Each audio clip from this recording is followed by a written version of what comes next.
I'm David Farrier, a New Zealander accidentally marooned in America, and I want to figure out what makes this country tick.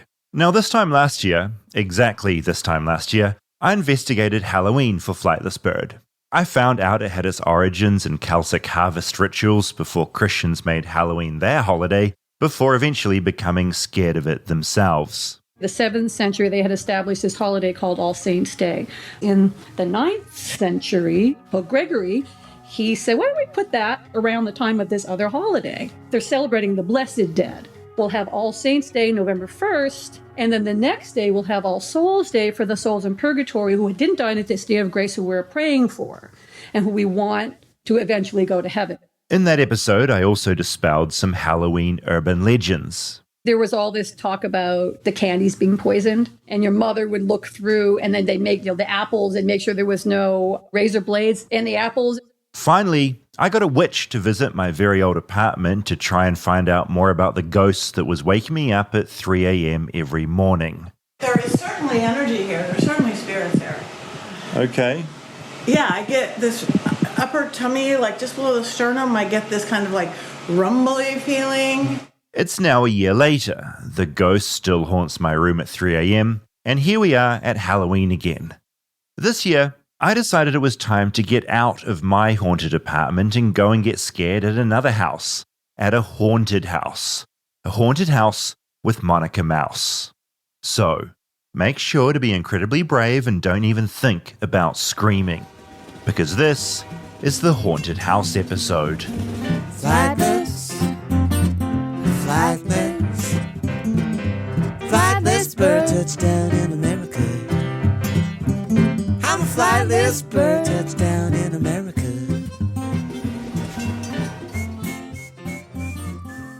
Haunted House with Monica Mouse was good writing, wasn't it? Beautiful wordplay. That's why I get the big bucks. I wrote that and I had a little grin on my face. I was like, I can't wait. Oh, it was great. That made me smile. It's Halloween. It's Halloween. Happy Halloween. Happy Halloween to you. I love the fall. I love this time of year. This is exciting. It's really good. And something I've noticed from when we did the last episode for Halloween.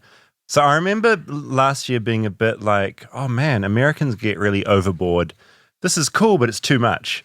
This year I'm feeling excited to see the decorations going up. My neighbor is investing in all those giant decorations from Home Depot. You know, there was a giant skeleton. Yes. But now they do all these other incredible monsters. Oh, you can go all out. I mean, each one is about $400 and they are, her husband is like assembling these creatures. Are they rich? They can afford the monsters. Good for them. And they're really, really cool monsters. And so going there, it's like you're in a little haunted house. But my point is, I get it. Yes. It's exciting. I think it's the best of all the silly holidays that happen during the year. I'm on board. Well, I like that. And that only took you, it was so fast. You became American so fast. Yeah. And you know what? I bought my first Halloween costume. Oh, you sent me a pic. It's scary, right? It's too scary. Tell people what it is. It's Pinhead from my favorite cosmic horror, Hellraiser. And it's all in the name.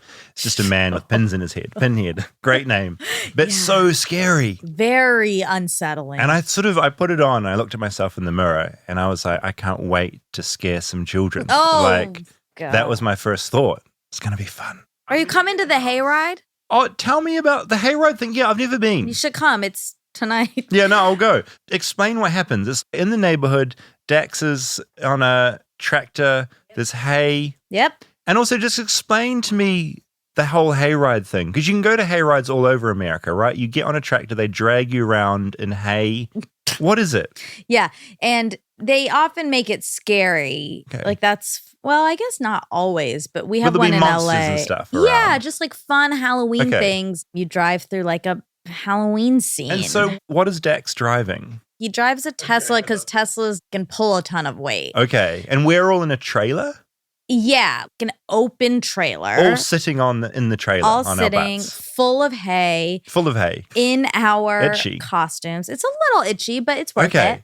And then he, from the front, blares Halloween music. He makes a cute little playlist and just drives through the neighborhood blasting the Halloween music. I like We're all this. in it. People from the neighborhood get in. They just pop in and ride around. They pop out. It's so fun. It's such a communal event.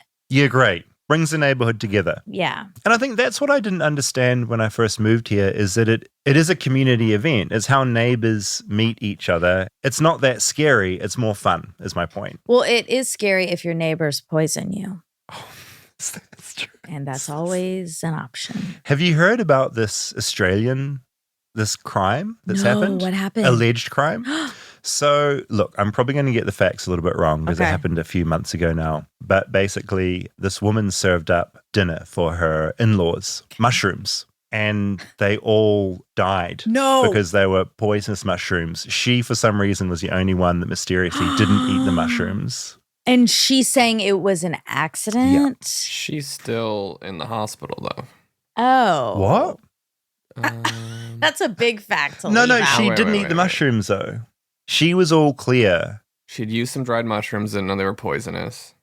I think they're still investigating. Really? They found she'd disposed of a blender in the rubbish tip that she'd used to blend the mushrooms. And so why was that at the tip? That's suspicious. You don't make dinner with a blender and then put that blender in the tip. Yeah, 3 people died and 1 person is in critical condition. Wow. Yeah, it's actually horrific. It's not funny at all. What's sort of incredible is this really, you should seek it out. There's an interview with her. The news doorstops her soon after this has happened.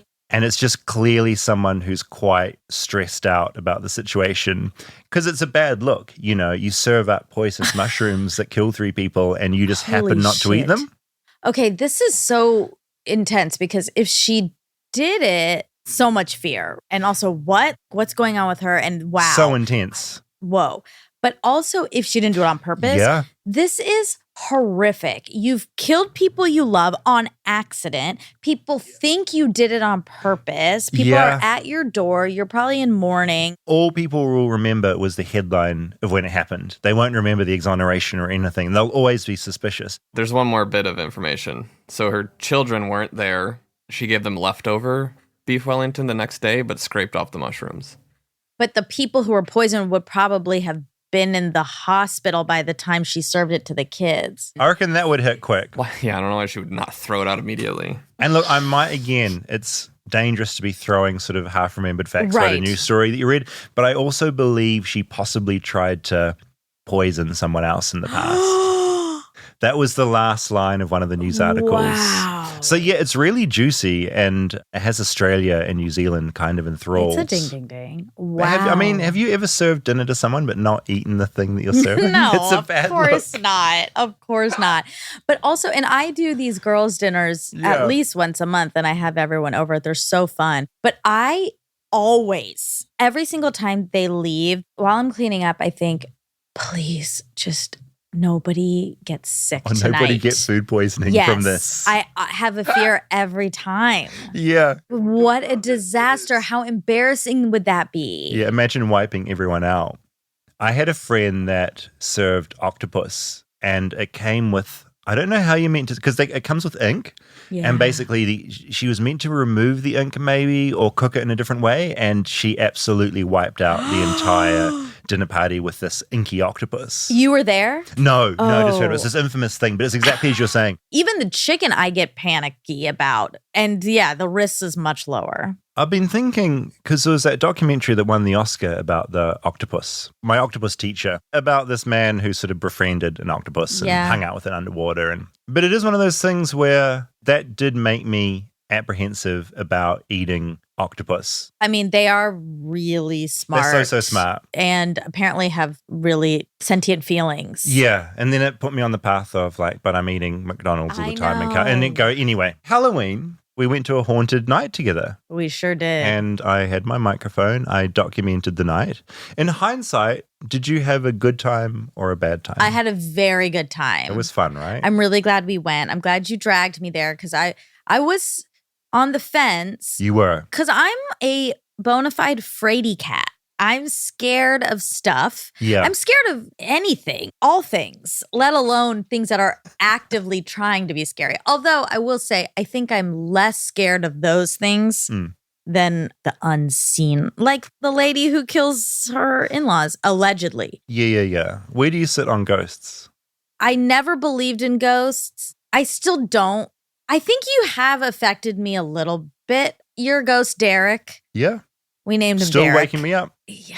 It's a real thing. He makes me a little anxious that he's real. I'm still 96% sure he's not real. Swear to God, I'm still waking up at 3 a.m. every night except when I'm not in my house. Back in New Zealand, wasn't waking up at 3 in the morning. I know, but I just think brains, ding, ding, ding, octopus, they're smart and they do things without our knowledge. You're saying my brain has learned this behavior Exactly. almost. You can like learn when to wake up in the morning No, too. your brain Yeah. doesn't have a clock in there. Of course it does. No, it's not an alarm It's system. literally called I think it's called your internal clock. Yeah, but if you like have to be up at a certain time in the morning and you're Yeah. anxious about sleeping in, you can wake up at that time. Oh, for sure.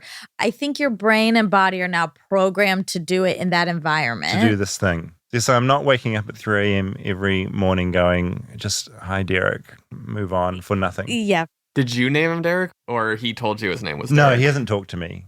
He's just, I feel him. David's never seen him or talked to I him. felt him. You've only felt him. He hovers over my body every night at 3 a.m. He lightly comes in the caresses window, your cheek. he floats in, he hovers over me. I wake up, I say, hello, I don't mean you any harm. He floats back out. Same thing next night and every fucking night. To answer your question, David made up his name.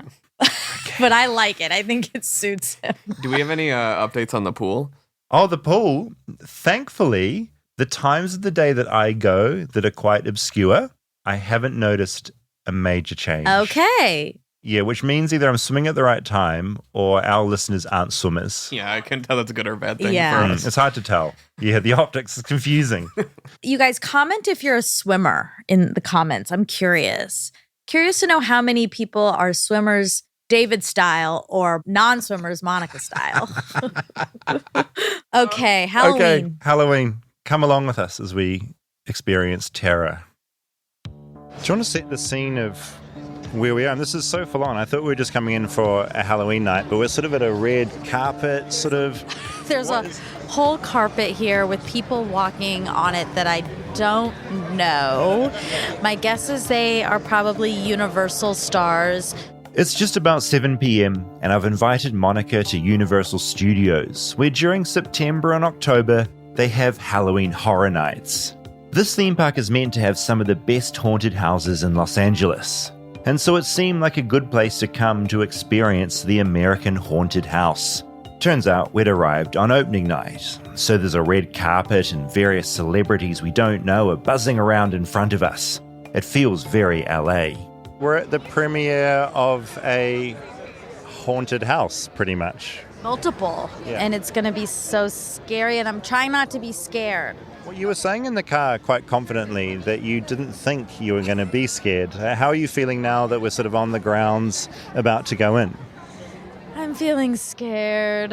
What's your main scare? For me, it's I get really scared by humans with animal heads. Wow. Okay. In real life, I'm scared of murderers and kidnappers. That's why that was in my prayer. No kidnappers, no robbers. But I guess in the world of things that you know aren't real, Right. what gets you in like the world of movies or... Like, there's going to be a Chucky thing in here, and demented kids scares me. Is it because they're little and creeping along, or is it because they're children? Yeah, it's because they're kids, and like kids are wily already, and so if they're demented. I'm with Monica. One of my greatest fears is having a child who turns out to be wily and demented. Anyone who's read the book or watched the movie We Need to Talk About Kevin knows what I mean. And then, of course, there's Chucky. I know Monica hates the demented doll, and I'm excited that one of the new haunted houses this year is nothing but Chucky.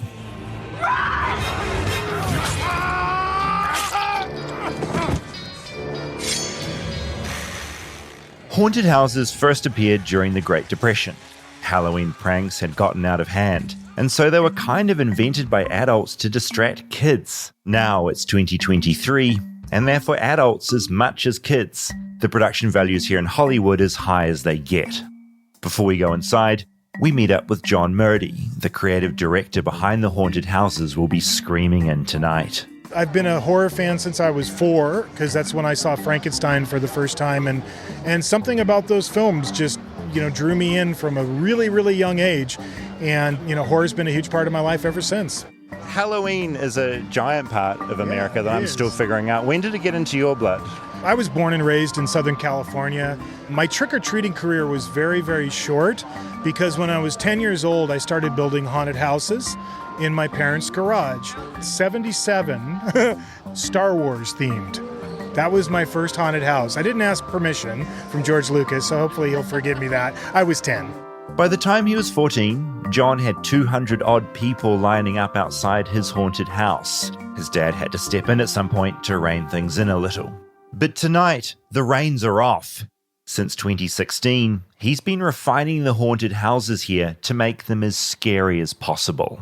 What makes a good haunted house? In my opinion, you need three things. You need characters, whether it's from a film, a TV show, a myth like Monstros, the Monsters of Latin America, one of our houses this year. It's all drawn from Latin American myths and legends. But you need characters that can translate to performers. And our performers in Horror Nights are called scaractors or scare actors. The second thing you need is great environments, iconic environments that are recognizable from whatever the property is. And the last thing, it really comes down to the fans. Do they want to see it? Is it something they've told us through social media? Because our fans are very, very vocal. They are engaged with us year round and they tell us what they want to see. So those are kind of the three, magic ingredients into creating a memorable haunted house. Why do you think Americans love being scared this much? Like there's a fandom around just being scared. Yeah. Well, we study that and then we use it against you. That's what we do. All your phobias, all your fears, that's stuff we study and then we turn it on you and make you deal with it. That's really what it is. It's very similar to riding a roller coaster. If you think about when you were a kid and the first time that you were going to try to ride a roller coaster that you were afraid to ride, you're waiting in line, there's all that nervous energy and anticipation. It's the same thing with kids, and meaning, older kids that come to Halloween Horror Nights. Once they've done it, it's like a badge of honor, a rite of passage. And I think that's really what it's all about. Before we head inside, I had one final question for John, a man who's been getting off on scaring people since he was 10 years old. He's probably a psychopath. We should lock him up and throw away the key. Monica hates tiny, scary children like Chucky. How is she going to cope with things tonight? You're probably not going to fare well because I'm having a little spat with Chucky at the moment. He's really mad at me because I've never given him his own haunted house. We finally did it, but then he hijacked the whole thing. And he raised an army of killer good guy dolls. And his goal is to create the ultimate kill count so that he could be top dog in the world of, serial killer, not just serial killer dolls, but all horror movie characters. So that's his goal. And he's got the perfect setup for it because everybody's just waiting in line. And an army. That's what he's going to do. So I feel compelled to warn you. This is the best news imaginable. As we walk towards the main gates of Universal, Monica genuinely looks unsure of things. She usually seems quite put together, at the top of her game. But I think the cracks are showing. There's now going to be a whole army of these tiny doll kids. Got to face your fears, Monica. Also, while we were talking to him, I bit my lip. And I think it's bleeding, so it's already horror. It's already on brand. I'd warned her to wear sneakers on her tiny feet as we might need to do some running. As someone checks our tickets, I look around me and notice the swarms of horror fans here tonight. A lot of them are in black, head to toe, wearing hoodies and t-shirts of their favorite horror films. It's kind of overwhelming. Now, if we get lost, Monica, we're going to meet back here at the front, okay? If we get lost, this is where we meet. But don't you have your phone? Can't you just text me? Oh, yeah, that's true. Okay, but if our phones die, we meet right here by this fountain. These horror nights have become fairly iconic here in Los Angeles. I mean, they have Universal Studios behind them. They help cement monsters like Dracula and the Mummy in pop culture. They know special effects. They know how to make you feel scared. Monica and I push into the crowd and realize that some of those in the mix are actually actors, ready to scare us. How much on alert do I need to be? I think there are people lurking in just the general crowd who will jump out at you occasionally. Okay. Oh God.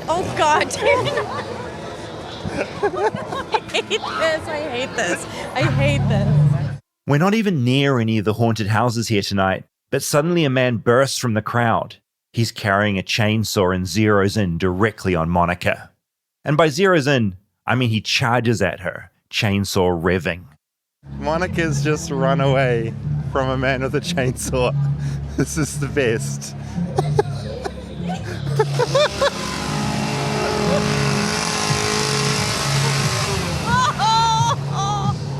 What are we doing? I hate this. I hate this. You ran straight away. And then he followed me. Having Monica here is kind of great because I'm scared too, but she's more scared, which makes me seem like the brave one. It'll be a good bonding experience for us. Like, fear bonds people together. It's really special. I know, but I think you're just going to leave me in the lurch. You know, you're safe with me. It's okay. Are you sure? It continues like this for the next 15 minutes. I keep trying to talk to Monica about the experience, then something scares her and she screams and runs away. It's really hard. They get super close. I could feel the heat of the chainsaw. I think things have calmed down when a fan approaches Monica. But turns out in this setting, that was scary too. I thought that lady was... I thought she was a scary lady because she was beelining towards us. But she was Just a fan of yours. regular. She was an armchair. Stay away. She had wild eyes. As we walk further in, metal music is blaring, heightening the already unhinged atmosphere. Eventually, we make it through the chainsaw attacks and things seem calmer. It's very visceral because we all know what chainsaws do. Yes. The main thing you're warned as a kid is to stay away from the chainsaws. Oh, I'm sweating. I'm sweating. We head towards some very long escalators to descend towards some of the haunted houses. The sun's setting, and it's a moment of tranquility before the real horror starts. It's that sunset. A dream to live here. There's a picture of me. I must be 10 or 11 or something.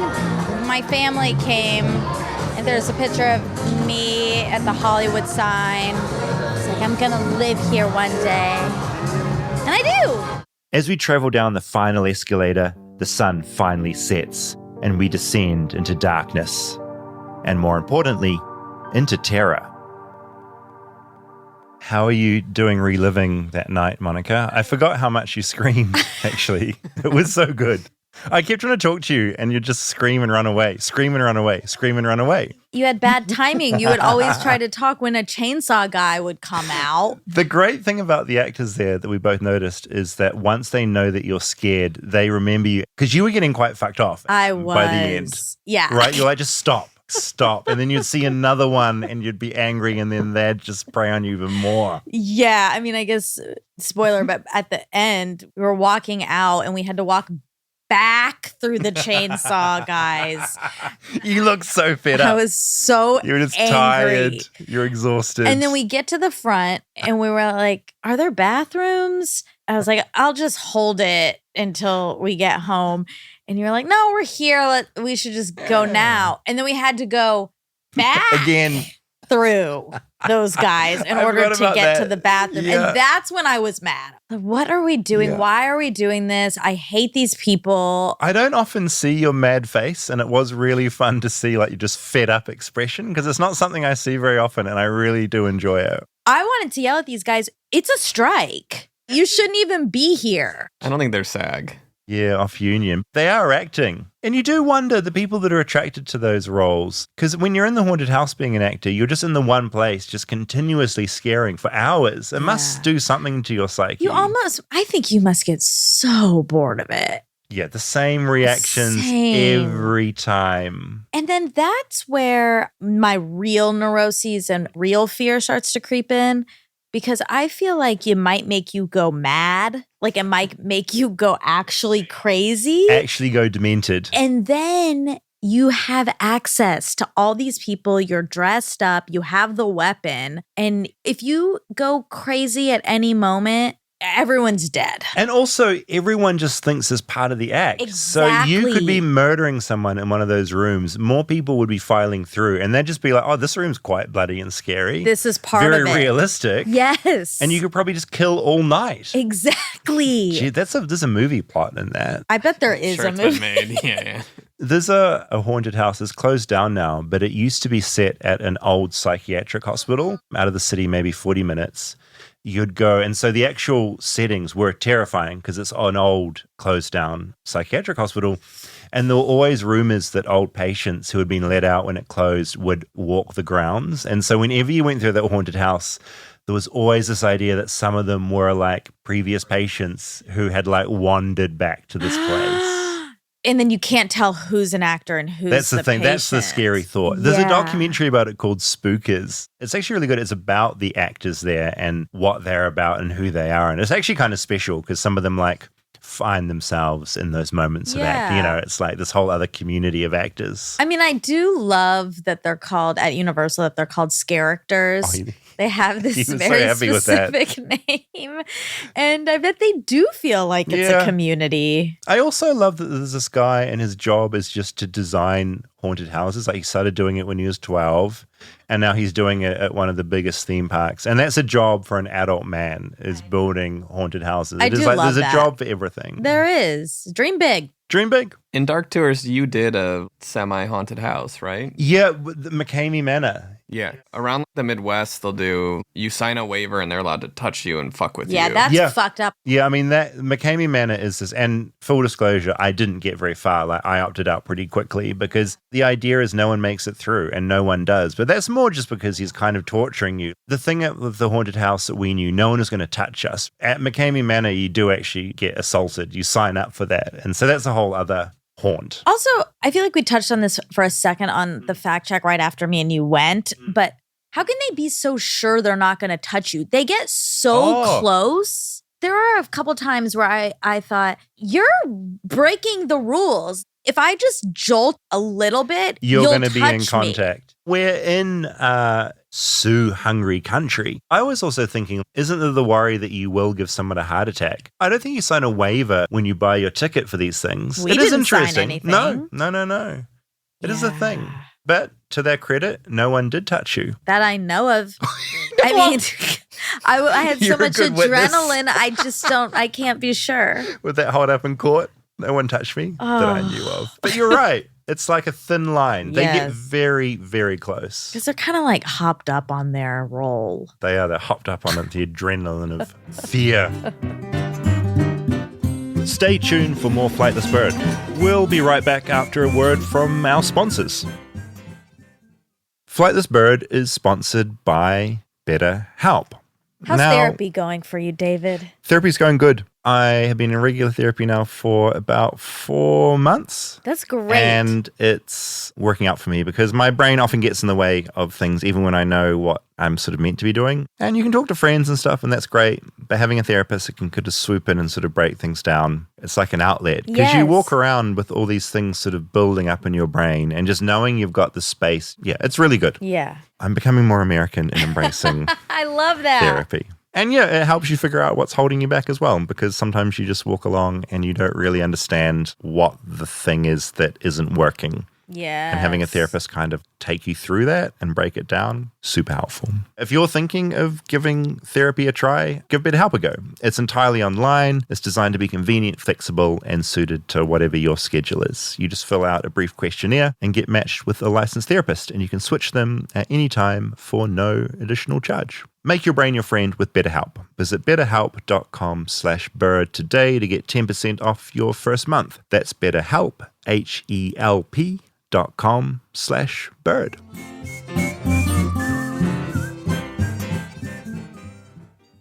All right, let's get back in here. As we spend the night getting scared, we started to think about real life scares.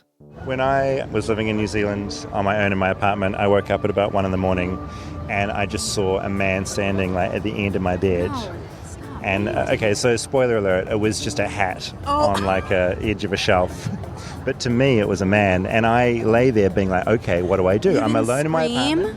No, because I was like just planning what to do. And so what I did was I started yelling and screaming like a maniac and ran outside of the apartment onto the street.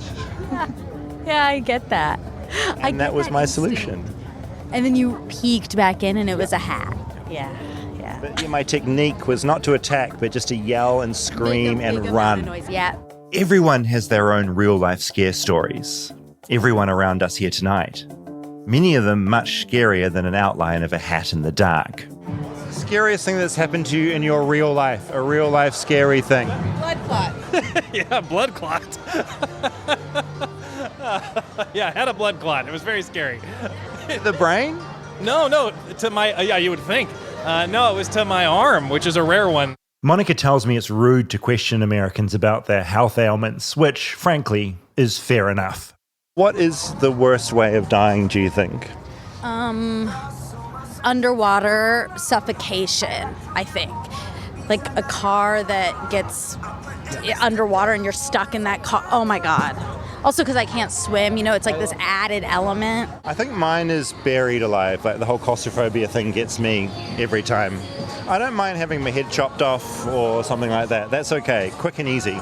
It wouldn't be quick. They have to slowly chop it off. Yeah, it would take a long time. Yeah, it's not like a quick decapitation. I mean, dying in general is a big fear of mine. So I like to think that a night like this is kind of some sort of catharsis around death. If you're going to get deep and meaningful, isn't that what it's about? Like confronting death and surviving? I think so. I think it has to do with controlled fear. Most of our fears are uncontrollable. We don't know, but this is like, you're going to be okay, really. We see signs to 2 haunted houses in front of us. We've made it. The Last of Us is in front of us. And The Exorcist, because there's a new Exorcist film, and that's very scary. What's scarier for you, possessions by a demon or zombies? Possessions. I'm not scared of zombies. I should never say that because I'm obviously going to be so scared. It's scary if they make it scary where they get in your face and they're all bloody like that. I've discovered that when Monica gets scared, she sounds a bit bossy. It's time to navigate the huge lines that have built up to the Exorcist house. There's so many people here in line. Have you ever seen a line that thick? Insane. It's not just a line, it's a thick line of like 10 people wide. There's a buzz in the line. People are excited, fizzing. Yasmin and Frankie look to be in their early 20s, and they're pumped.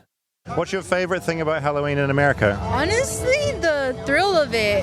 It's just awesome. I feel like it's soul awakening, I guess. Honestly, I'm an actor, so I studied film, so just looking into like monsters and stuff like that, just growing up with it, like, I don't know, it just feels like home sometimes. You can watch Christmas movies or Thanksgiving movies, anything like that, but when it comes to Halloween movies, it's just so amazing, especially every year there's coming with original ideas, new ideas, remakes, reboots, requels, everything you got right there. It just makes it even better. I think it's something about it being dark and the anticipation. I was worried about the strobes inside, about Monica's seizures, but she reckons she'll be okay. I imagine if she did start seizing, people would just think it was part of the show. We can hear screams coming from inside, and eventually, it's our time to go into the Exorcist house. Something scary is gripping my arm. Monica is gripping on tight. The house is full of gross stuff. Blood, dead animals. Monica says ooh a lot. Ew! Oh, God!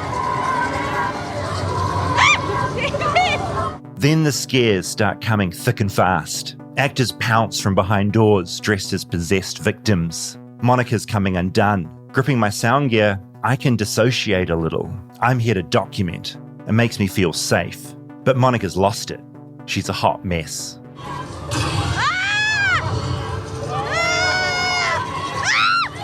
It's hot in these horror houses, and this year they've added some bad smells. We pass through a barn of some kind and it smells like a barn. It's visceral and it's hard not to lose yourself in it completely.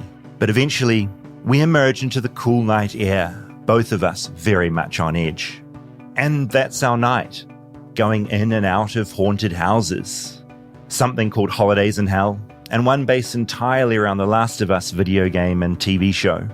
And while each of these houses had its own unique, harrowing ways, when I reviewed the audio, it was all the same. In each house, it was just Monica screaming and yelling. You're being very brave, Monica.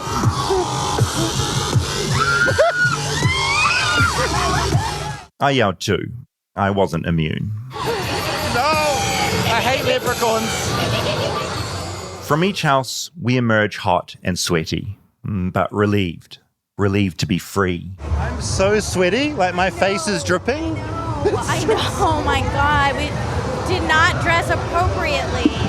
I'd noticed another thing about Monica. She was getting annoyed at me for not protecting her. But what was I meant to do? Attack the monsters? Attack the actors? They need to stay back, because if they on accident touch me, I'm suing. This is your fault. You'll have to live with that. What will you do if I'm dead tomorrow because of this? As we're talking about dying, a car with flashing lights passes by. There's another car following slowly. I wonder if someone's fainted or something. I mean, we're getting a little delirious.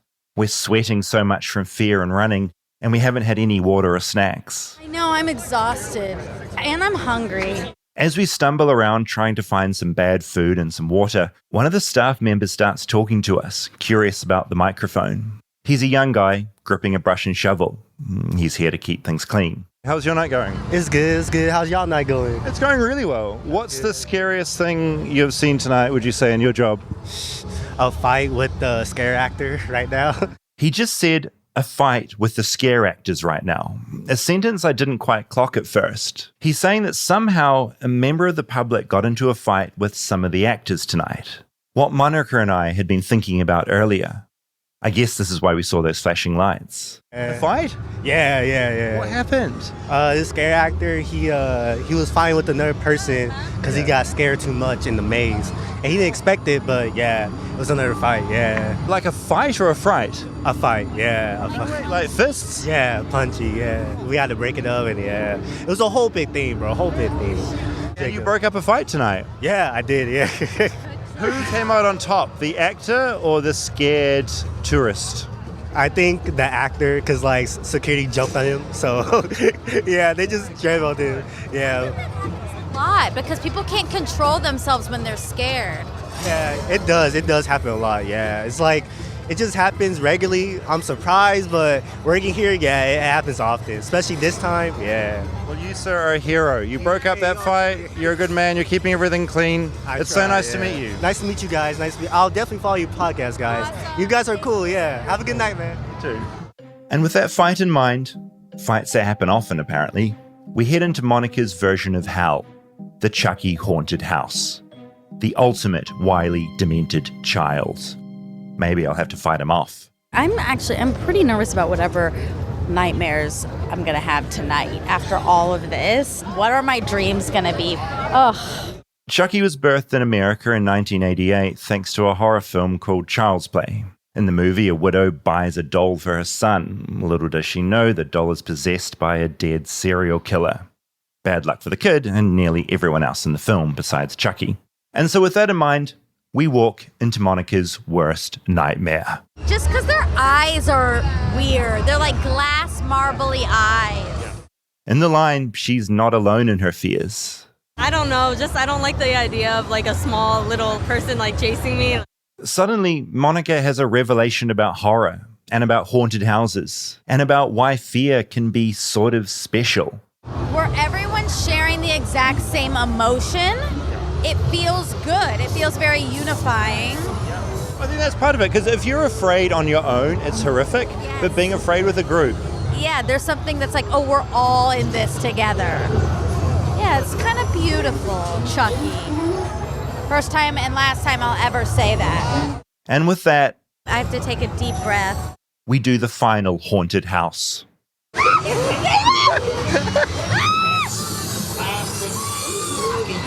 Stop it!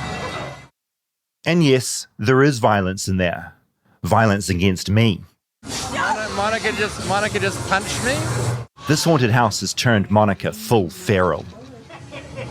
Hey, halfway through, how are you feeling? Halfway? Oh no, I thought we were almost done. She's in survival mode. And you know what? She survives. We emerge alive. Monica, you did really, really, really well. Thanks. I feel depleted. I feel like you faced one of your greatest fears and you came out the other side a bigger person. Thank you. I'll take it. Not any help by you. Can and you were... I tapped your shoulder one time to make sure you're okay, and you lashed out at me. You tapped my shoulder to scare me. Chicken tap. And you hit me with violence. You used violence. Yeah, I did. And I will. I'll continue to. Oh. No. That was fun. I'm glad you brought us here. Thank you. Happy Halloween. Happy Halloween. So for the record, there was one bit of violence in the entire night. Well, actually a few if we go on what that guy told us. But it was you against me. Yeah, you instigated that at the most extreme time of fear. You poked me literally and figuratively. Yeah. And then you tried to claim it was a protective nudge. It was a protective There's nudge. no such thing. What is that? What's a protective nudge? While That's you're not a thing. afraid of someone accidentally grabbing you, Yes. he grabs you. Yes.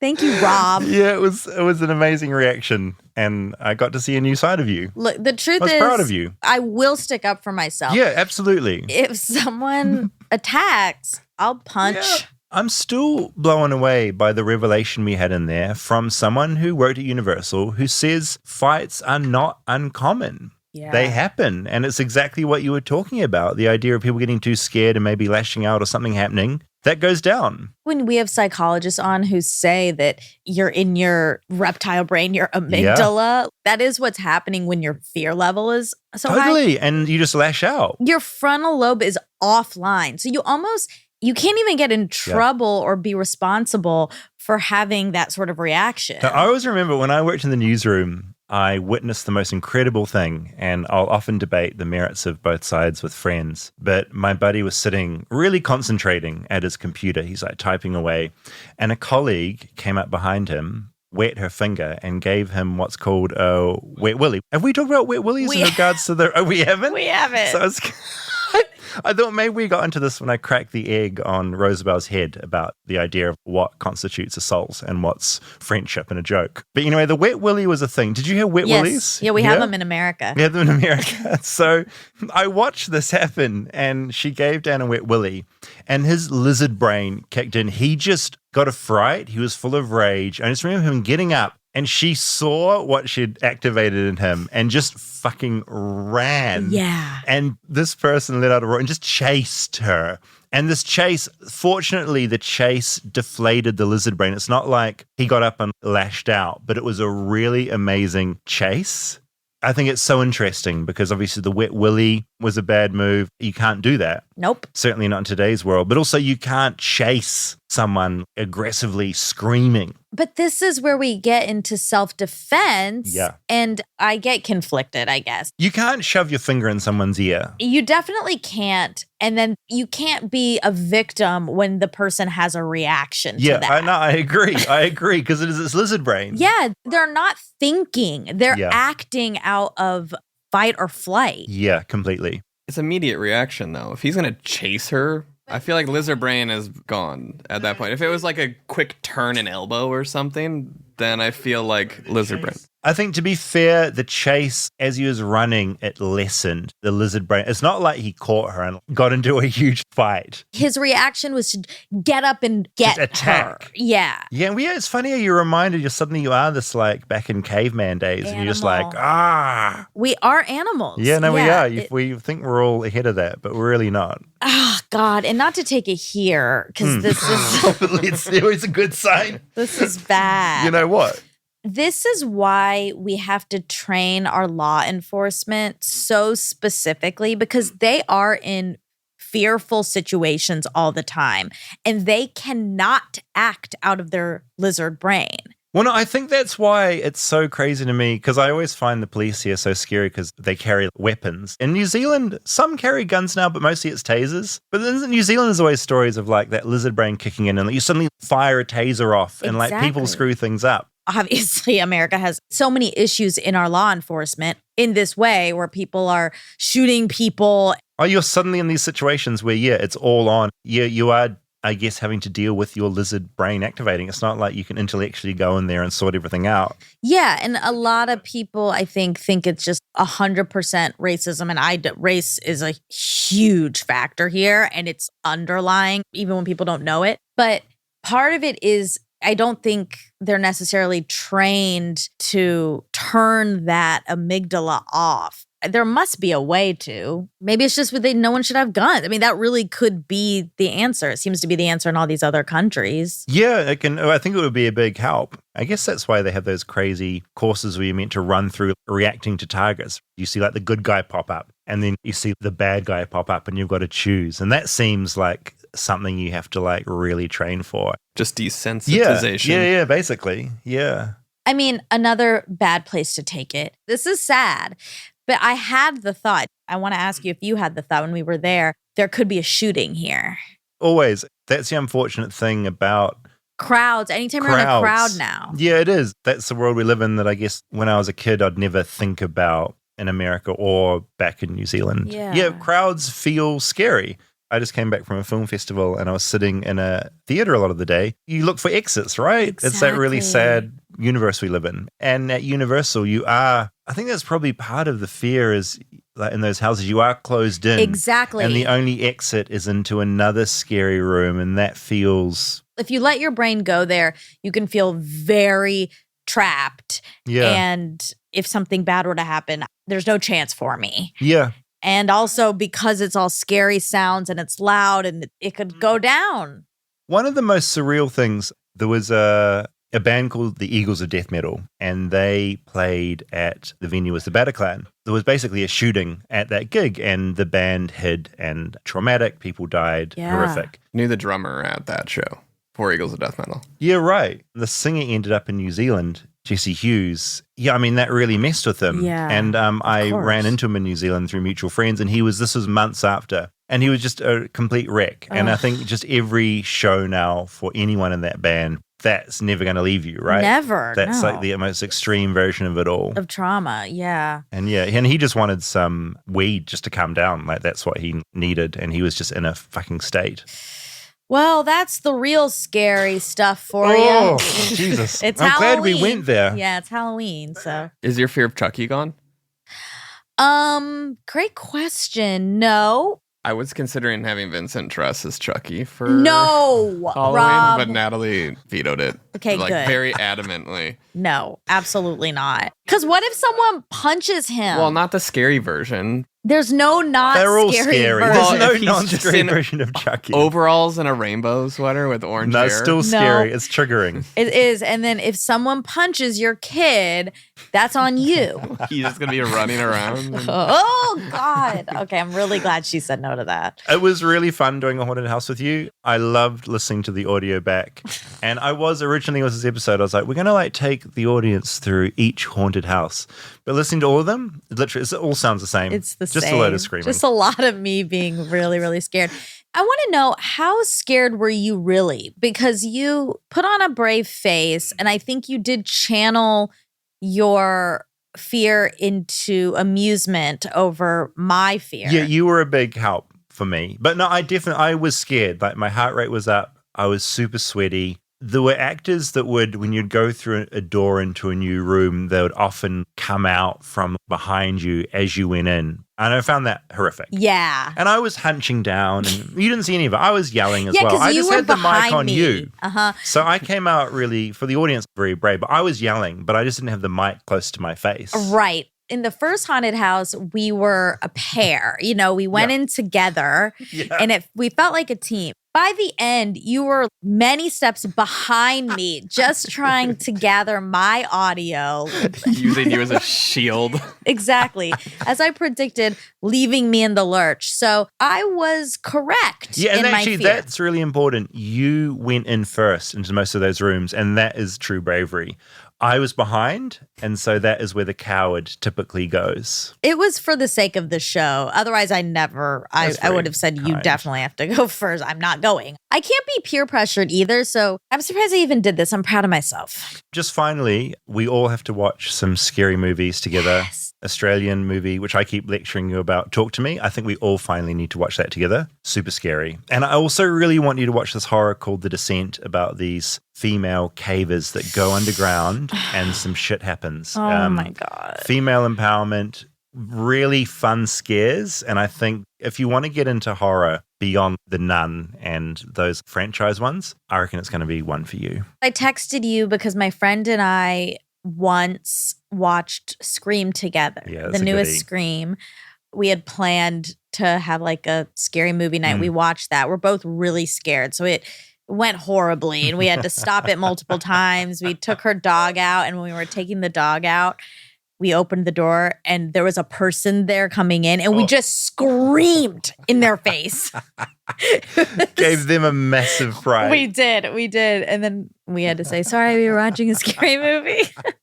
And anyway, so we decided we're going to do it again this season and watch something scary. And I asked for your advice. Yeah.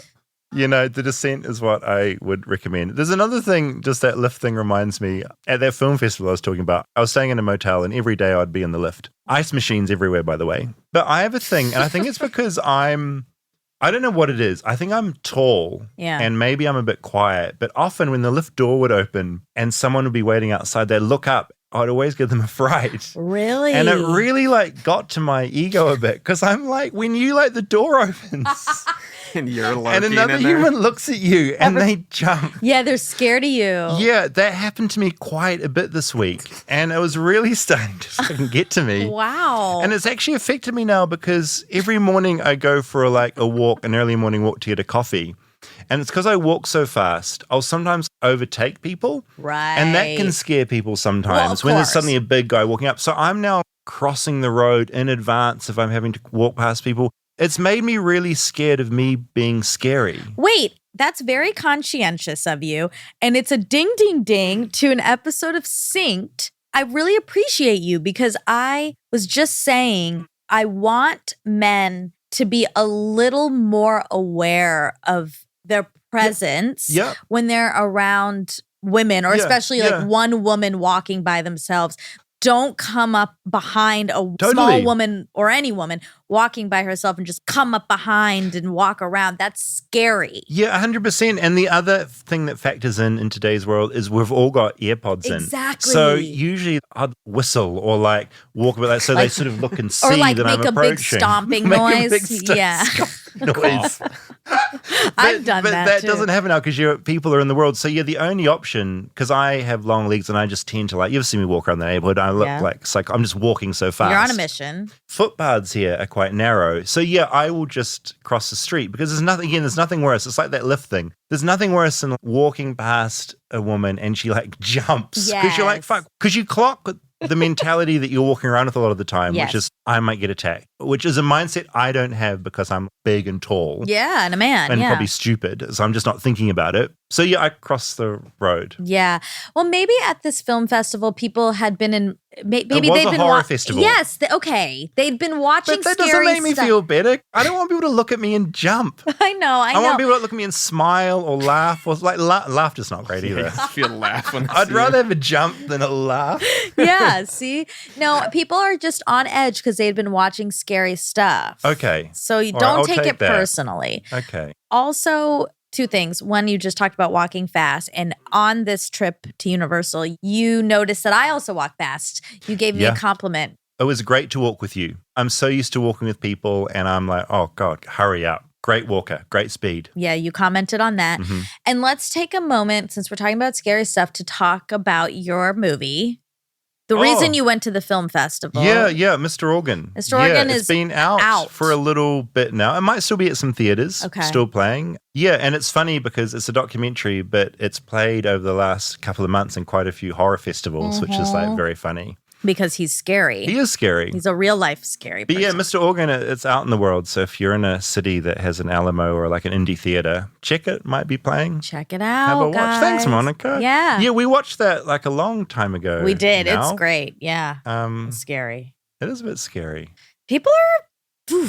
Real life, I always say this, real life is always scarier than anything you could make up. Except Calvin as Chucky. That's the scary. Vincent as Chucky. Oh! Imagine Vincent. Vincent. Okay. Vincent as Chucky is a little better than Calvin as Chucky. Yeah, it was going to be Vincent as Chucky. Okay. Because he's that age. You're like, Calvin could be with a knife, could be an evil He kid, could get right? demented. Mm-hmm. Yeah. I think Vincent's a little too young to get demented. That was my opinion. Okay. We need to talk about Calvin. I think you still need to err on with caution. Have you ever been worried that Calvin, because this is real, like if you have kids, do you ever think, what if they're goes bad? Yeah.